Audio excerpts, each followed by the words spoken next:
One thing straight off the bat that everybody needs to realize is that if you are succeeding in a life that you don't enjoy, think about how much more successful you would be in a life that you do enjoy.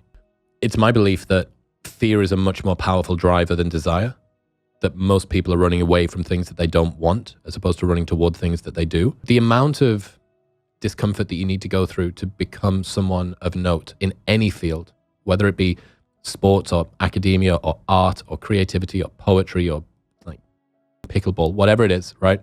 It requires such a massive activation energy that most people have more pain than they do love in life. And pain is a significantly more potent fuel. I think that that's what gets people over the line. Now, the people that have longevity, I think actually pivot.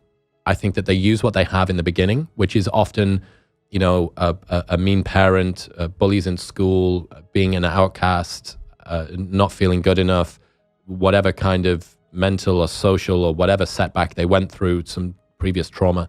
They use that as the activation energy, and then they transcend and include that, and they get themselves into a place that is more positive moving forward.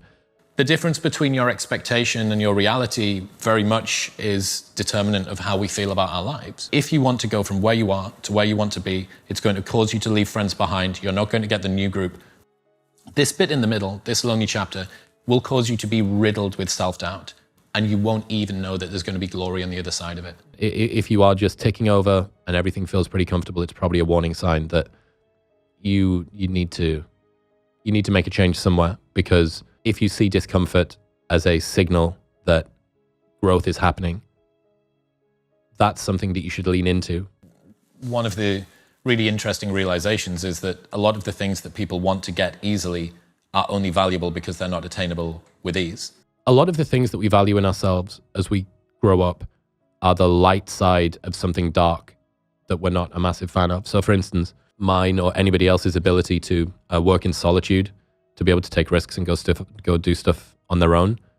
Well, that's the other side of being lonely as a kid.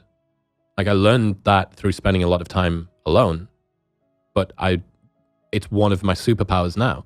You can put me anywhere on the planet with an internet connection on my own, and I will just put my nose to the grindstone and I will get shit done. And I will get shit done until 3 a.m, and I will get up and I will go and I will do it again, and I won't stop. But that's born out of me spending so much time alone as a kid, which I didn't enjoy. And I wish that I didn't have. But if the price that I have to pay for the skills that I admire in myself today were the pains that I had to go through previously, I'd happily pay that price again. Most things that are valuable are difficult to get, but just because something is difficult to get doesn't mean that it's valuable. And this is how non-valuable but difficult things get slipped into your desires. Just because something is hard for you to achieve doesn't mean that it's something that you should desire.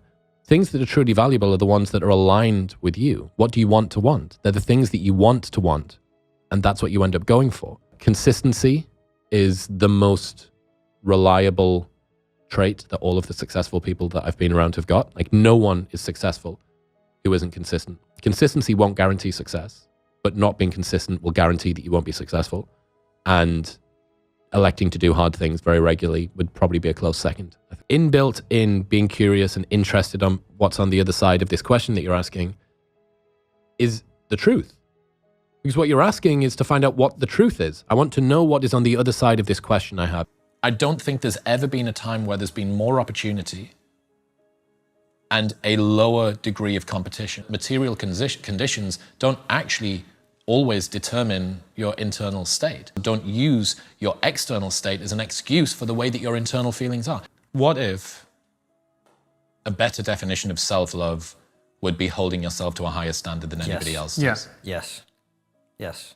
Like, what if you are your own biggest champion? Yes. And then what if having friends, good friends that care about you, are people who believe in you more than they pity you? You need to prove to the world that they're worthy. I think that that's the, to fly a flag for the psychotic workers amongst us.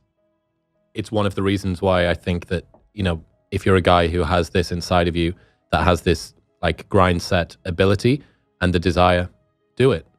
Like, see what happens if you work 16 hours a day for 6 months. Like, do it, because you can do it. I promise you that you can do it. We've all done it. We've all been there.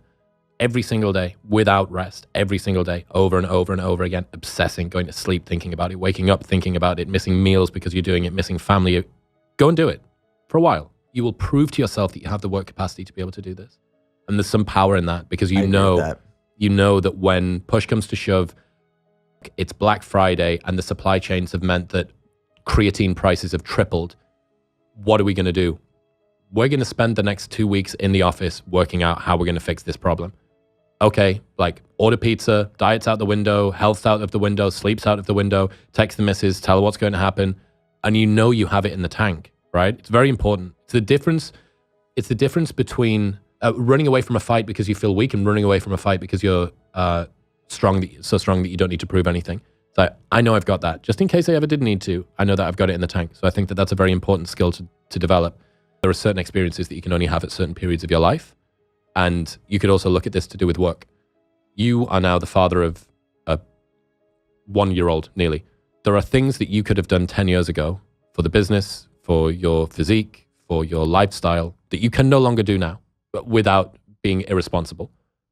Okay, so that means that if you want to try and do these things, you have to do them when you can do them. And usually when you can do them is earlier. So this is actually a counterbalance to what we were talking about earlier on in my risk aversion thing. It's like, maybe there are some risks that you should take pretty early, because as you get older, the risks that you can take, in some ways, you can take more risks with finances, right? Because you just have more money overall. You can't take risks to go and like trek up Everest for like 6 months, or, you know, try and beat Nim's Purge's time across the 14 peaks. It's like, I can't do that. I've got a fucking 1-year-old. So yeah, it's interesting. I love this sort of balance between success and desire, and trying to find a way to work it all together.